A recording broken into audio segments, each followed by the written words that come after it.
ಚಿತ್ಕೋರೆ ಕೈಮಾ ಮಾಡಲು ಚಿತ್ಕೋರೆ ಮತ್ತು ಕೈಮಾ ತೊಗೊಂಡಿದ್ದೀನಿ.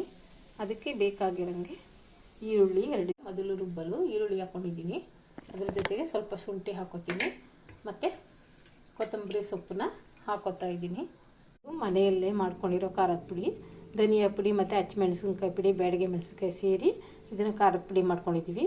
ಇದನ್ನು ನಾನು ಅದಕ್ಕೆ ಸರಿಯಾಗುವಂಗೆ 2 ಕಿಲೋ ಬೆಳ್ಳುಳ್ಳಿ ತೊಗೊಂಡಿದ್ದೀನಿ. ಅದೇ ರೀತಿ ಇಲ್ಲಿ ಕಾಯಿ ಮಸಾಲೆಗೆ 1 ಕಾಯಿ ತೊಗೊಂಡಿದ್ದೀನಿ. ಅದ್ರ ಜೊತೆಗೆ ಸ್ವಲ್ಪ ಗಸಗಸೆ ಮತ್ತು ಸ್ವಲ್ಪ ಇದನ್ನೆಲ್ಲ ರುಬ್ಬಬೇಕು. ಇವಾಗ ಅರ್ಧ ತರಿಯಾಗಿ ರುಬ್ಬಿರೋದನ್ನ ಸ್ವಲ್ಪ ಕೈಮಗೆ ಅಂತ ಎತ್ತಿಡ್ತಾ ಇದ್ದೀನಿ. ಕಾಯಿ ಮಸಾಲಾನ ನೋಡಿ, ಇಷ್ಟು ಇರೋದನ್ನು ಸಣ್ಣಾಗಿ ರುಬ್ಬಬೇಕು. ಈ ಕೈಮಗೆ ಮಸಾಲೆ ಮಾಡ್ಕೊಳ್ಳೋಣ. ಸ್ವಲ್ಪ ಕಾಯಿ ಇಟ್ಕೊಂಡಿದ್ವಲ್ಲ, ಅದಕ್ಕೇ ಸ್ವಲ್ಪ ಖಾರನೂ ಹಾಕ್ಕೋಬೇಕು. ಮತ್ತು ಖಾರ ಕೈಮಗೆ ಎಷ್ಟು ಬೇಕು ಅಷ್ಟು ಉಪ್ಪನ್ನ ಇವಾಗಲೇ ಹಾಕ್ಕೋಬೇಕು. ಇದನ್ನೆಲ್ಲ ಸೇರಿ ರುಬ್ಬಬೇಕು. ಮಸಾಲ ರೆಡಿಯಾಗಿದೆ. ತರಿಯಾಗಿ ಸ್ವಲ್ಪ ಆಡಿಸ್ಕೋಬೇಕು, ಪೂರ್ತಿ ಸಣ್ಣ ಆಗಬಾರ್ದು. ಅದರೊಳಗಡೆನೇ ಈಗ ಕೈಮಾನ ಆ್ಯಡ್ ಇದನ್ನು ಜಾಸ್ತಿ ರುಬ್ಕೋಬಾರ್ದು.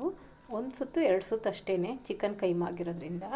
ಅದಕ್ಕೆ ನಾನು 1 ಮೊಟ್ಟೆನ ಹೊಡ್ಕೊಂಡು ತೊಗೊಂಡಿದ್ದೀನಿ. ಇವಾಗ ಸಾಂಬಾರು ಮಾಡೋಕ್ಕೆ ಅಂತ ಬಂದು ನೋಡಿ, ಈಗ ಸ್ವಲ್ಪ ಎಣ್ಣೆ ಹಾಕ್ಕೊಂಡಿದ್ದೀನಿ ಮತ್ತು ಹಿಕ್ಕಿದವರೆ ಕಾಳಿದೆ. ಇದಕ್ಕೂ ಸ್ವಲ್ಪ ಉಪ್ಪು ಮತ್ತು ಸ್ವಲ್ಪ ಉಪ್ಪು ಹಾಕಿ, ಜಾಸ್ತಿ ಹಾಕ್ತೀರಿ.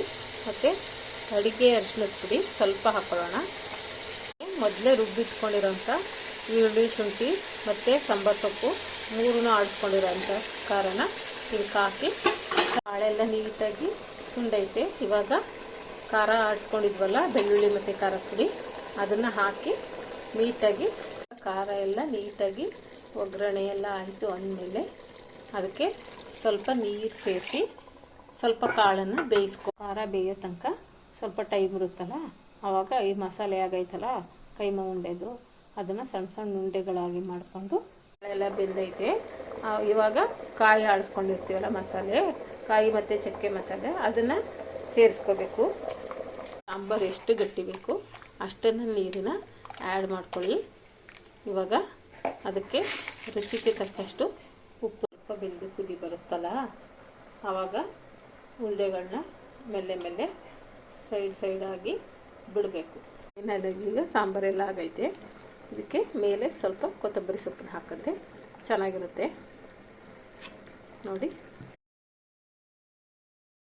ನೋಡಿ ಕೈಮಾ ಸಾಂಬಾರು ಜೊತೆ ಮುದ್ದೆ ತುಂಬ ಚೆನ್ನಾಗಿ ಬಂದೈತೆ ನೋಡಿ.